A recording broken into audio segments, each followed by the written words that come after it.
লিটন ভাই যেমন through out অনেক বছর ধরেই ভালো খেলতেছে, হোপফুলি যে আমিও ইনশাল্লাহ ভালো খেলতে পারবো। এটা ইন্টারন্যাশনাল খেলা, এখানে আসলে কাউকে কোনো ছোট করে দেখার কোনো ওয়ে নাই, সবাই রেসপেক্ট। আসলে যদি ওইরকম টাইপের উইকেট হয় আমরা অবশ্যই সবাই আরও অ্যাগ্রেসিভলি, আরও যেটা বললেন যে আরও পজিটিভলি খেলব। ভাই, সাউথ আফ্রিকার সঙ্গে আপনার অনেকটা আচমকা ডেবিউ হয়ে গিয়েছিল, আপনি এখান থেকে লঙ্গার ভার্সন খেলার মাঝপথে গিয়েছিলেন। এবার ডেবিউ হওয়ার আগে বা এবার এই সিরিজের আগে আপনি বেশ একটা প্রস্তুতি পাচ্ছেন মানসিকভাবে, এটা আসলে আপনাকে কতখানি মোটিভেট করতেছে, কতখানি নিজেকে নিয়ে প্ল্যান করার সুযোগ দিচ্ছে? যে অবশ্যই, আসলে আমি যাতে টাইম পেয়েছি, সো আমি চাচ্ছি যে প্রিপেয়ার হইতে ওরকমভাবে মেন্টালি বা ওইরকমভাবে প্র্যাকটিস করে যে কোন কন্ডিশনে বা কেমন টাইপের খেলা হবে। তো হোপফুলি ইনশাল্লাহ অবশ্যই চেষ্টা করব অনেক ভালো খেলতে, তো দেখা যাক কী হয়।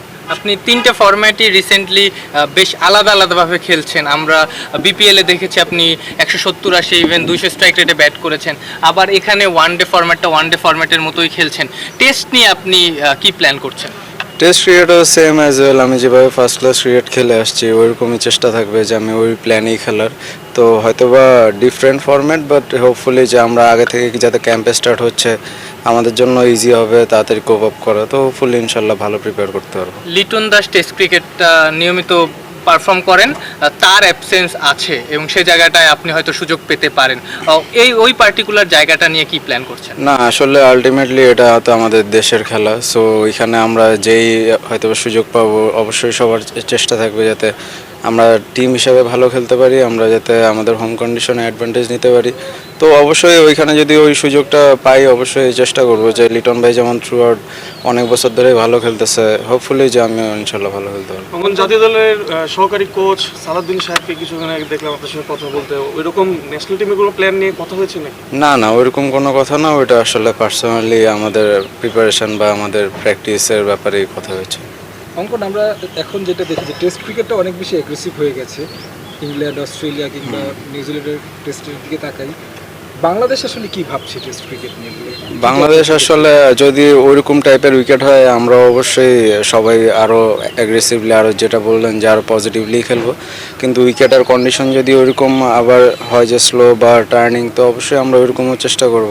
তো এটা আসলে ডিপেন্ড করে কন্ডিশনার কীভাবে আমরা টিম ওয়াইজ প্ল্যান করতেছি, অবশ্যই সেটার উপরেই সবাই খেলবো। পরবর্তীতে বিগ নেশনগুলোর সাথেও বাংলাদেশের ম্যাচ রয়েছে, শ্রীলঙ্কার সাথে ম্যাচ রয়েছে। সো ওই জায়গাটাতে অপোনেন্ট হিসেবে নিজেদের প্রস্তুতিটাও তো আসলে এখান থেকে সেভাবেই নিচ্ছেন।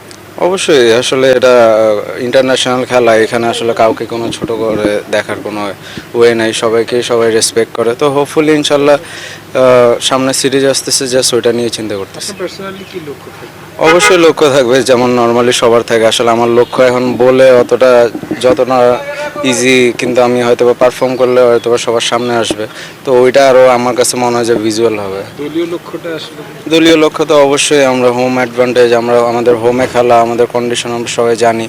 অবশ্যই আমরা চেষ্টা থাকবো যে প্রত্যেকটা ম্যাচ যেভাবে প্রত্যেকটা সেশন বলেন ওইগুলো ডমিনেট করা অবশ্যই খেলার। আপনার ব্যাটিং আসলে যতটা উন্নতি হয়েছে, কিপিং নিয়ে আসলে ভাবনা কি, বা কিপিং এর উন্নতির জন্য কি? কিপিংও অ্যাজ ওয়েল আমি চেষ্টা করতেছি আমাকে নিজেকে ডেভেলপ করতে। হয়তোবা কিপিং নিয়ে হয়তোবা অতটা ভিডিও হয় না বা অতটা সামনে আসে না, তার জন্য হয়তোবা অনেকের কাছে লাগতে পারে, কিন্তু আমরা অবশ্যই যারা কিপার সবাই ব্যাটিংয়ের পাশাপাশি সবাই অবশ্যই চেষ্টা করি যে কিপিংয়ে যাতে ইমপ্রুভ করতে পারি। থ্যাংক ইউ ভাই।